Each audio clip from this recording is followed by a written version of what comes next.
Guys, Deltarune Chapter 5 just dropped, and I gotta talk about it. Welcome, gamers, to my very first video. I was originally going to talk about Sonic.exe, and don't worry, that video is still coming, but this takes priority. When the greatest game of all time has an update, you gotta talk about it. The rest of this video will contain major spoilers for the new Deltarune chapter, obviously. So if you haven't played it and you intend to, play Deltarune first and then watch this video. The video will still be here after you're done playing. Alright, you're back? Good. First thing I want to talk about here is the what we expected was going to come from this chapter before it actually came out. So, you know, what all our theories and all that, and see what we got right, you know? It wasn't a lot. So, what were our main theories for this chapter? Well, for one, we figured Asgore was going to be the final boss of the chapter. Why did we think that? Well, as the prophecy states, the Flower Man trapped in the asylum, and it displays a very clear picture of Asgore holding a flower. And in the files, this was labeled as Boss 3, whereas the Queen one was labeled as Boss 1, and the Tenant one was labeled as Boss 2. And those are both the final bosses of their respective chapters. So, it seemed fairly likely that Asgore here was going to be the final boss. So, how did that theory hold up? Well, although Asgore is very relevant in this chapter, and he shows up a lot, and he's one of the main imposing characters of this chapter, he is in fact not the final boss. Flowery was the final boss, which the prophecy didn't technically, you know, state was the case, you know, like it shows Flowery in that prophecy picture, you know, it shows his little flower that he's holding, that's clearly him. And, you know, he's also, you know, a flower man. So, technically, the prophecy was still correct. Now, that was the main boss, but what about the secret boss, you know, the lore one, the cool one that gives you the shadow crystal, and it always has the freedom motif in their theme and all that. Well, we weren't sure exactly on who the secret boss was going to be, but one of the most likely candidates was Image_Friend. Why? Well, because this is the, as Gerson said, the field of pink and gold and whatever. And, you know, Image_Friend is often related to yellow and pink. It's his eye colors and whatnot. So we figure he's going to show up at some point because most people think that he's fairly relevant to the story and he's going to show up at some point. And now, we did get a cat, and they were pink and yellow, but it wasn't Image_Friend. It was, in fact, the only reoccurring boss from Undertale. We got Mew Mew Kissy Cutie, otherwise known as Pink, in this chapter. It was quite the surprise for all of us. No one in their right mind was expecting this one. The other main theory, which was the one that actually ended up being true, was that the Dark World was going to take place in Flower King, Asgore's flower shop. Now, this one was true, actually. It did take place in Asgore's flower shop, so that one was correct. Now, the first thing we experienced after giving our mom some toast is the festival. We go out with Susie, who's basically on a date with Noelle, while we're third-wheeling the entire time. After we all have a lovely time at the festival, we go to the beach, get some ice cream, and, you know, Chris falls asleep for a bit, and Noelle runs off because apparently something happened to Rudy. Chris and Susie go off to go find her, and while Susie takes a stop at the flower shop, Chris sneaks up behind and opens a dark world inside said flower store, which starts off the chapter.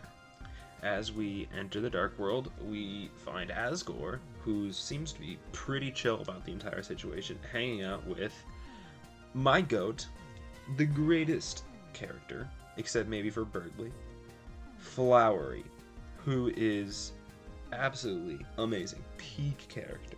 Clearly, obviously, a spoof on Flowey, the character from Undertale, being the same golden flower, but he's an entirely different character than Flowey is. He seems to be completely and utterly unrelated to the character.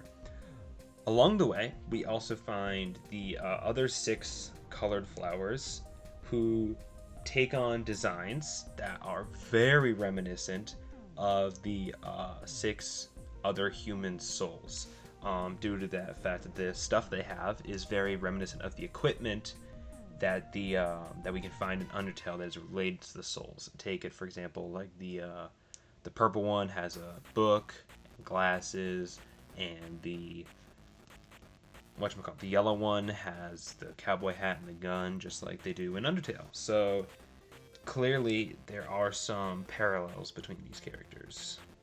The other major thing to note about this chapter is that Rouse absolutely hates Flowery, which is very unlike Rouse. He's normally, you know, a pretty nice guy. He's a chill dude. He's just really nice, you know, but he really hates Flowery for some reason. And as we go through the chapter, we find out why. He is mad, more so jealous that Flowery, who doesn't really care about the prophecy, seems to have significantly more freedom on what he chooses to do than Rouse does, Rouse feels like that they are restrained by what the prophecy forces them to do. As you go on this adventure, you unlock peak platforming sections, and once you get through those, you end up finally reaching the final boss, who is, of course, as I mentioned earlier, Flowery himself.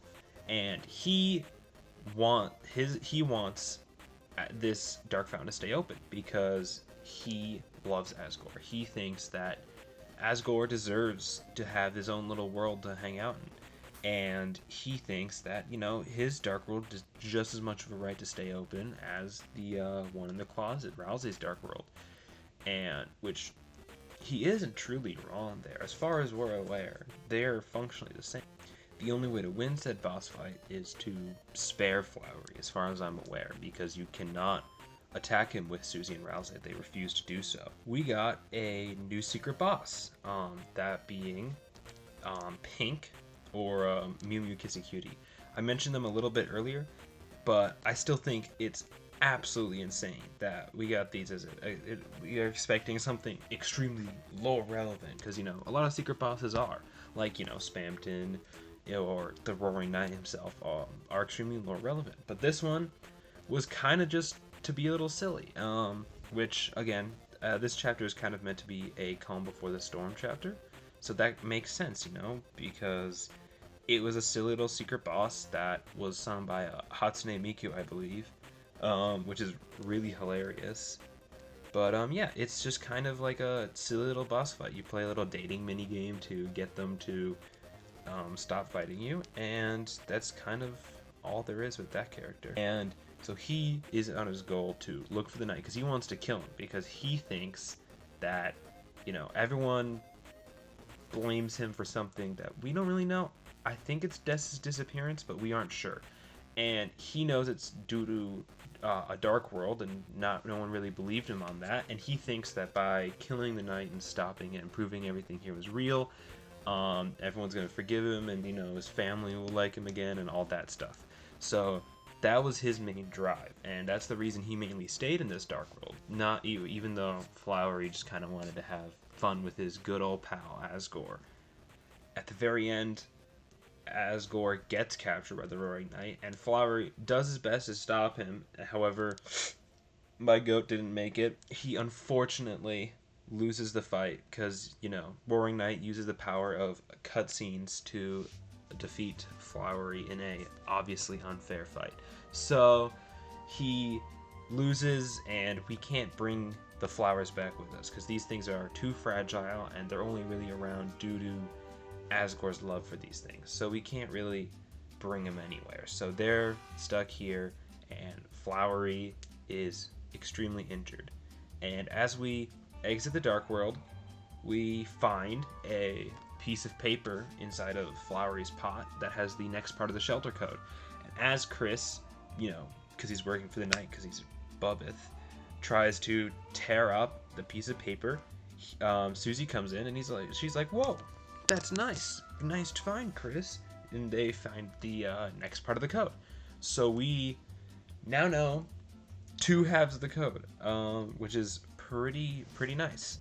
The chapter ends with Susie realizing, like, hey, this is serious. We need more help. So she goes back to the Dark World where she's essentially living in, and she's getting the place ready to invite Noel as well in order to help us defeat this guy, because we might not be able to do it with just the three of us. And that's pretty much it. Now, as Toby Fox said before this chapter was coming out, this is going to be kind of like a, I forget his exact words, but it's like a calm before the storm chapter. This is going to be the last little fun quest we have before everything gets real serious in the last 2 chapters we've got left. So, and that's what it was. Except, of course, for one thing. The Snowgrave route. The Snowgrave route this chapter was wild. So, it starts with you sleeping through the entire festival because Chris is doing everything in his power to prevent you from getting out of bed and getting to Noel, which, you know, valid. You're doing some messed up stuff. As you eventually drag him out there and get him to do things. For one, first thing you'll notice, anytime you interact with pretty much any object, there is no text, no dialogue. They have nothing to say about it. And once you finally get to Noel, Susie runs off to go get you guys some ice cream, and Noel is completely insane. She's going on rambling about how finally someone has broken the cycle and they're not acting like themselves. Noelle doesn't want to act like herself, and she starts going kind of crazy, and she's like, well, if you tell me to proceed, we can do pretty much anything. And we proceed to get Chris and Noelle to slowly walk into the lake, and I'm fairly certain they drown themselves, which then proceeds to cut to black, and we get to be continued in chapter 7 B-side, which we have to wait for chapter 7 for this? Like, oh my gosh, I don't know if I can wait that long, dude. That's a crazy ending. And B, it means that since it's a B-side, it's not the intentional chapter 7, meaning that clearly this is going to more than likely change the ending, which is what we originally thought, that the Snowgrave route was going to be the one way to change the ending by doing something that the game very much doesn't want you to do. And it seems like that's going to be the case. We won't know until chapter 7 comes out in probably the next 30 years. But hopefully that's the case, so that we'll feel at least somewhat justified for being as evil as we are. Now, overall, how does this chapter hold up? Well, this probably, it might be recency bias, but this is probably my favorite chapter so far. It has a lot of interesting characters, like, again, like Goat Flowery. The Snowgrave route is crazy interesting. We got to do a lot of the similar shenanigans. The platforming segments in this area were pretty fire. I really liked them. They're really fun. Soundtrack, obviously immaculate. It's Toby Fox. Like, I mean, come on, it's always going to be immaculate. So overall, I think this is my favorite chapter. Again, might be recency bias because it just came out like a week ago, but I think it really is. Thank you guys for watching this video. If you want to see more like this, please subscribe so I know that you guys enjoy this and I'll make more content. As I said earlier, this is my first video and I would really like to make more stuff like that. And subscribing makes me know that you guys enjoy this kind of stuff, so please do that. Thank you, and I will see you guys later. GG's.